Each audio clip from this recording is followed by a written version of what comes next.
Bom, gente, novamente, segunda parte sobre pagamento do programa de criativo TikTok Beta, entendeu, gente? Vamos nessa. Eu vou responder o comentário do YouTube, entendeu, gente? Um rapaz respondeu. Realmente, eu já estava olhando o meu saldo também lá na configuração, onde que tem a privacidade. Olhei realmente que acontece reembolso concluído, mas tem alguns problemas, gente. Olha aí.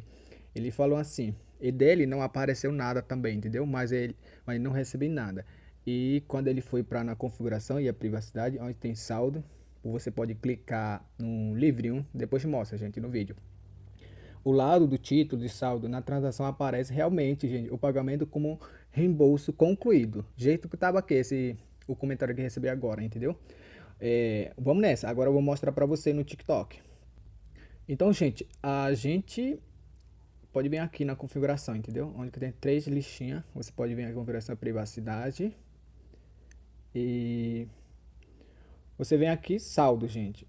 Pronto, gente. Quando chegar aqui, aí você pode vir aqui, esse daqui, onde que tem esse, parece um livro, gente. Você pode vir aqui e olhar dentro desse livrinho, aí onde tem histórico de transações, entendeu?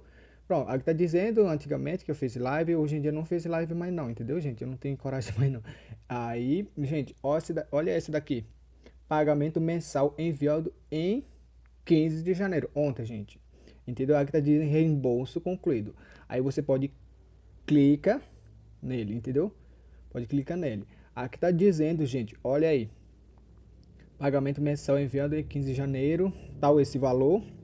O status, gente, status está dizendo que não possível sacar, mas aqui está dizendo que reembolso concluído. Mas aqui tem um textinho aqui abaixo desse status, gente, que diz assim: não foi possível processar as transações.